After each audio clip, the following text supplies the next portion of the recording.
galerinha, tudo bem com vocês? Já estavam com saudade de mim? Estava morrendo de saudade de vocês. Meu nome é Edné, eu sou professora de Ciências. Sejam muito bem-vindos a mais uma aula aqui no Se Liga na Educação. Hoje quem está aqui comigo é o Daniel. Oi, Daniel, tudo bom? Pessoal, nós vamos continuar com a nossa aula interativa de hoje. E para isso, nós vamos continuar falando sobre sistema reprodutor. Entretanto, nós hoje vamos focar com as infecções sexualmente transmissíveis. Essa aula, pessoal, é dedicada ao 8º ano do ensino fundamental. Mas, como eu sempre falo para vocês, qualquer um pode ter livre acesso a essa informação. Seja você do 1º, 2º, 3º ano, seja você do 6º, 7º, não importa qual o ano que você está cursando. Informação é boa sempre. Estudar não importa em qual ano, ok? Então vamos lá.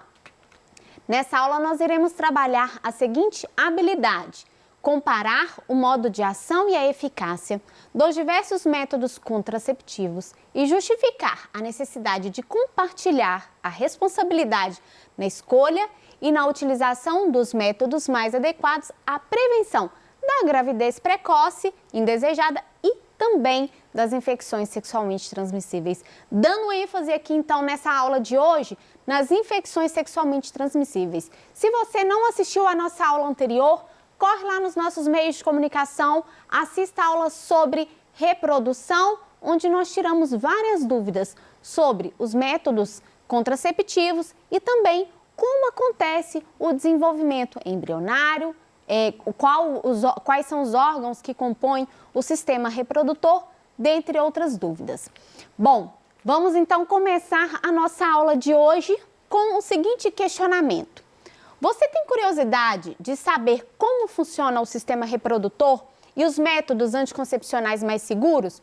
Pessoal, nesse questionamento a gente fala dos métodos anticoncepcionais, mas na verdade nós podemos trabalhar um pouco mais a fundo e não falar somente da gravidez, porque existe um risco muito maior quando você não se preserva, né? Que são as infecções sexualmente transmissíveis. Isso é algo muito grave, né? E que cada dia que passa nós temos aumentos significativos dessas infecções na nossa população. Então, tá aqui comigo hoje, mais uma vez, um grande amigo meu, Dr. Flávio Lins. Ele que é ginecologista e obstetra, formado lá pela Universidade Federal da Bahia. Ele formou, né, em 2017, né, Flávio? Ele foi laureado, gente, com o prêmio do professor Manuel Vitorino Pereira, né, destinado aos formandos com maior média global, aluno referência, né, pessoal, durante o curso de medicina. Ele realizou parte da sua graduação lá em Melbourne, na Austrália, com o programa Ciências Sem Fronteira, e ele fez residência médica, né, uma especialização em ginecologia e obstetrícia. Atualmente, ele está fazendo uma especialização, uma pós-graduação, né, Flávio? Em sexualidade, correto? Uhum. Sexologia, então que é a área, né, as principais áreas de interesse do Dr. Flávio envolve a saúde da mulher, a sexualidade humana e a saúde pública. Bom, seja muito bem-vindo mais uma vez, Flávio, aqui com a gente. Muito obrigada pela sua participação. Eu que agradeço. Vamos lá, então, pessoal. Nós vamos começar com algumas perguntinhas básicas e ao longo da nossa aula nós iremos esclarecer alguns conceitos também. Começando aqui com esse, né, Flávio? DST e ST. Existe diferença? Qual que é a diferença disso aí? Antigamente a gente falava DST, né, doença sexualmente transmissível. De um tempo para cá, isso mudou. Agora é infecção sexualmente transmissível, porque não necessariamente a gente vai ter sintoma, doença, né, relacionado com a infecção. Ela pode ser silenciosa, né? Ela pode ser silenciosa. Então, por isso que teve essa mudança da nomenclatura. E aí, hoje, a gente fala mais infecção sexualmente transmissível, porque pode estar com a infecção, não necessariamente desenvolver sintomas de uma doença pela infecção. Ótimo. Então, pessoal, isso mudou, né? Até 2016 nós usávamos o termo DST, que é doença sexualmente transmissível, e a partir de então nós começamos a usar o termo IST, que é infecções sexualmente transmissíveis, ok? Bom, isso foi de acordo, né, com os nossos programas da Organização Mundial da Saúde. Então, é referência no mundo todo, correto? O mundo inteiro agora utiliza o termo IST e não mais DST, como utilizávamos antigamente.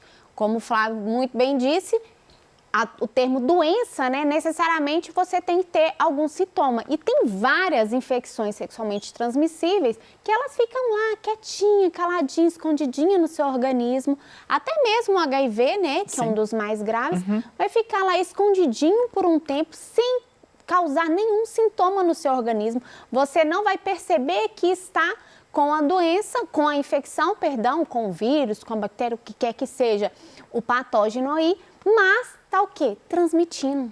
É aí que tá o perigo, pessoal. A transmissão que você leva, né, de um para o outro, principalmente quando essa infecção é silenciosa. Você não tá tendo sintomas, que é diferente, por exemplo, da sífilis, da gonorreia, na qual nós temos sintomas mais evidentes. Então, o tomar o cuidado, né, a prevenção é a melhor forma para a gente não ter problemas futuros aí. Bom, então vamos lá. Começando com as perguntas para o doutor Flávio. Quais são as principais infecções sexualmente transmissíveis? E elas têm cura? Vamos lá, Flávio. Vamos lá, né? Tentar dar uma resumida. Das infecções sexualmente transmissíveis, tentando falar das principais. Lembrando que a gente tem as que são virais e algumas que são bacterianas. Entre as virais, a gente pode citar principalmente hepatite B, hepatite C, o próprio HIV, herpes e o HPV, né?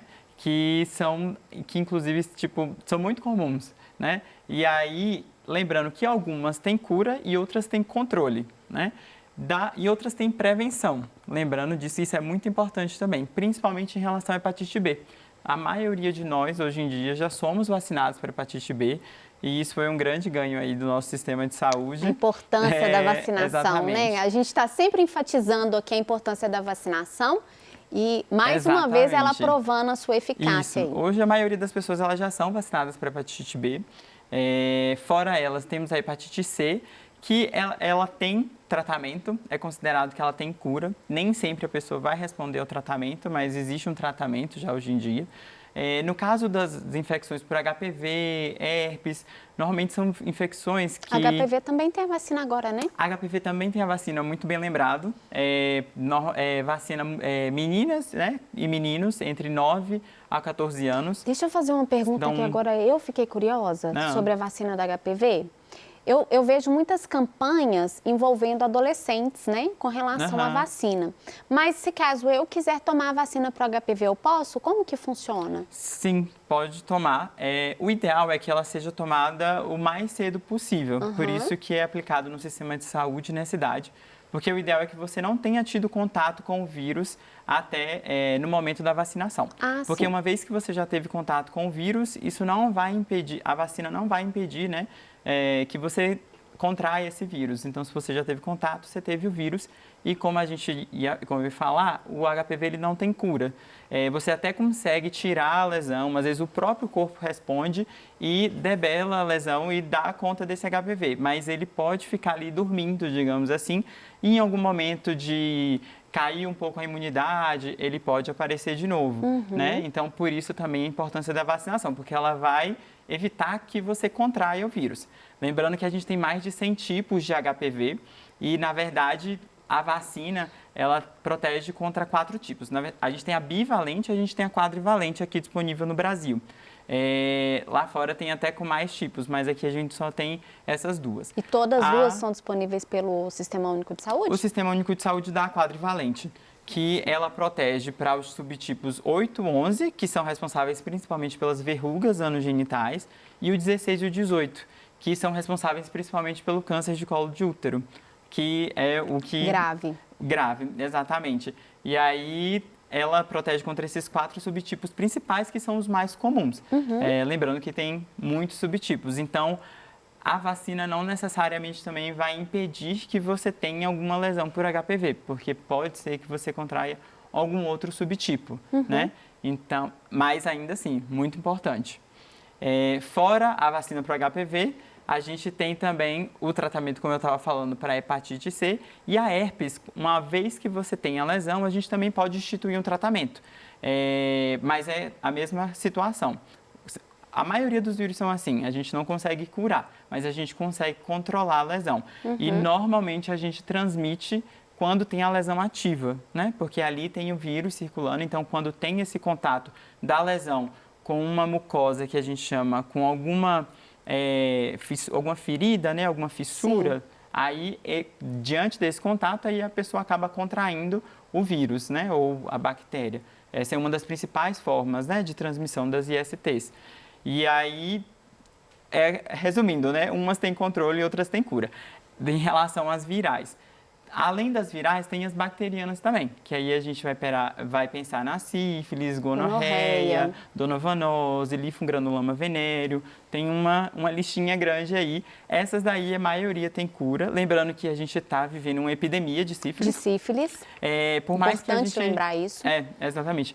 A sífilis, um dos primeiros sintomas dela é uma úlcerazinha, né? Só que essa úlcera, ela normalmente é indolor e ela passa despercebida. E depois desse tempo, o corpo costuma entrar num período de latência sem sintomas. E é justamente aí nesse período que acaba transmitindo, porque na maioria das vezes, a pessoa não sabe que ela está com sífilis e está, como você falou, né, silenciosamente transmitindo.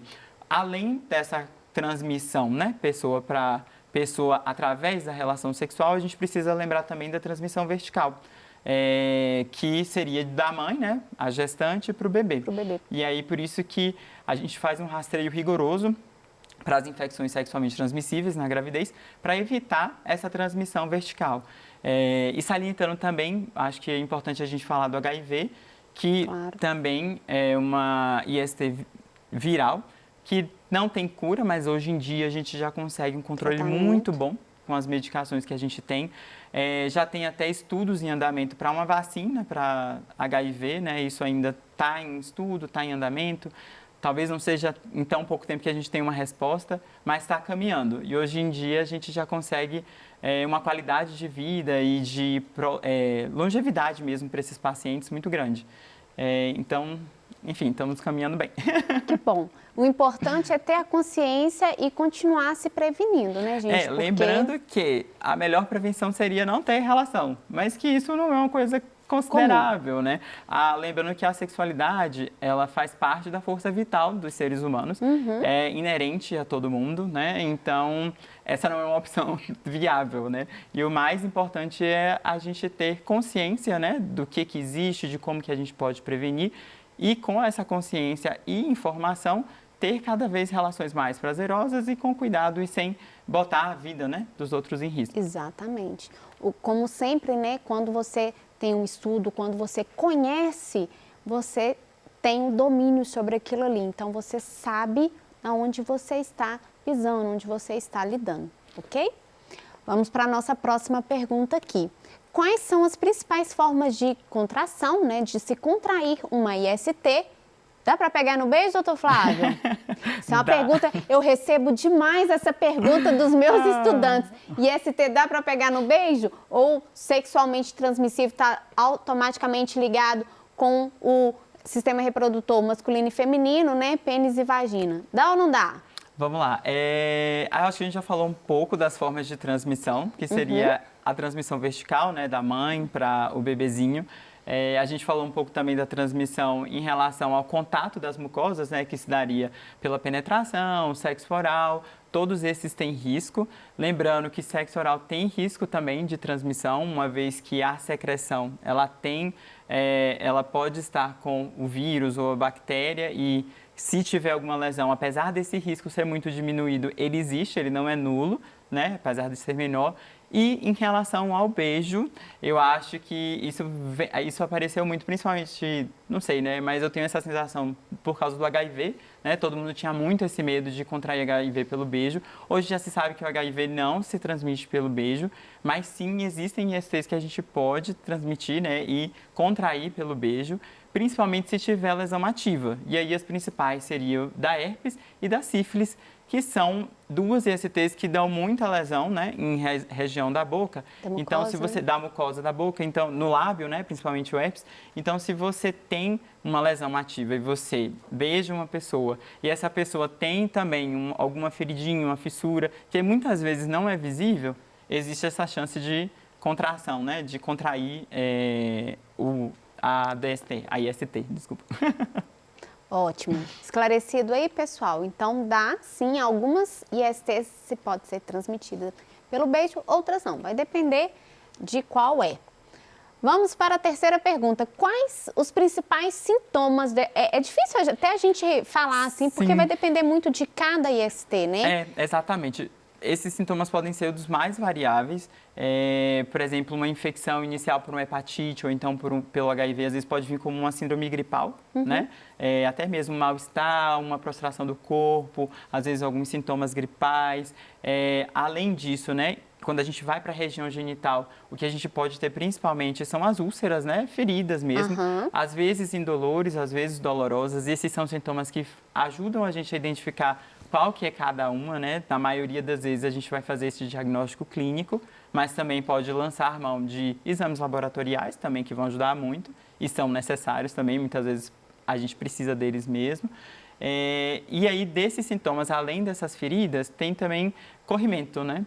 Na mulher pode ter um corrimento com um cheiro mais forte, pode ter dor durante a relação sexual, mas futuramente, em relação, não seria exatamente um sintoma, mas a longo prazo pode causar uma infertilidade na mulher, né? E no homem também pode ter a mesma coisa. Pode ter corrimento com dor, vermelhidão, um cheiro forte, um odor mesmo, e às vezes pode ir, inclusive, para a bolsa escrotal. Então, a gente pode ter vermelhidão, pode ter dor também na bolsa escrotal.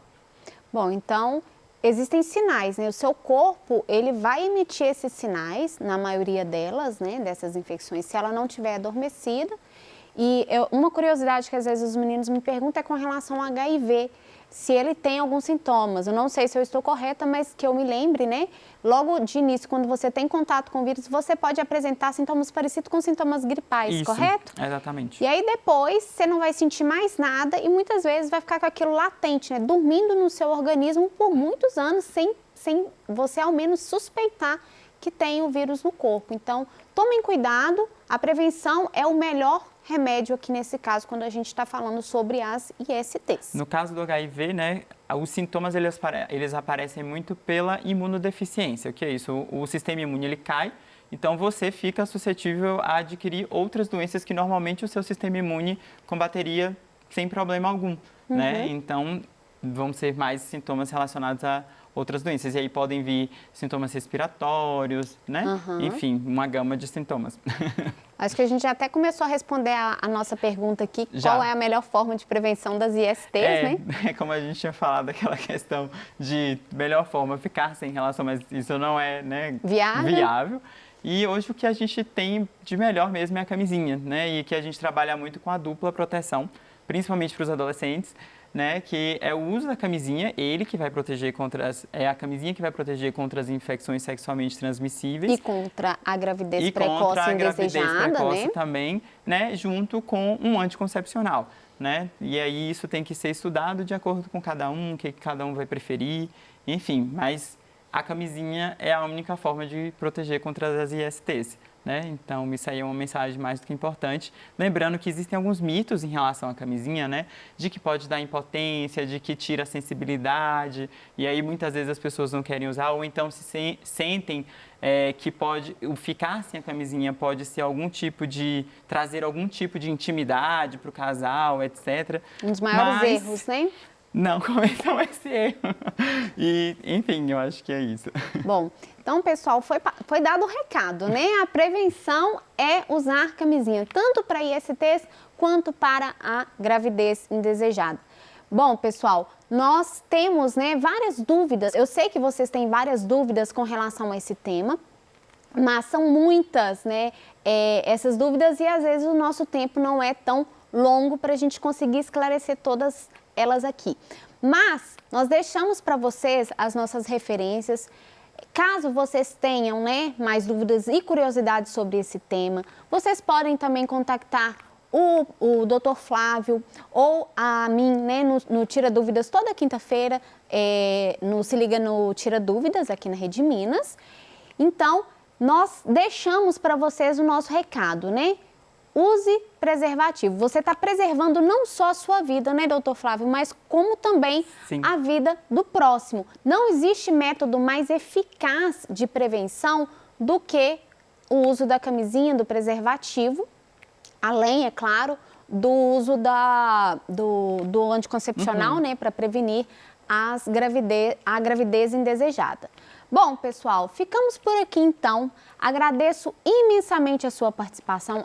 Agradeço mais uma vez, Flávio, você aqui com a gente. Obrigado. Seja muito bem-vindo. Volte sempre, tá ok? Obrigada, pessoal, pela sua companhia. Na nossa próxima aula, a gente dá continuidade, né, com as aulas do 8º ano. Caso você ainda tenha dúvida, como eu disse, se liga no Tira Dúvidas. Procure a gente também, né, nas nossas redes sociais, canais de comunicação da Rede Minas. Estaremos aqui com todo prazer para esclarecer todas elas. Um abraço para você e até lá. Tchau, tchau!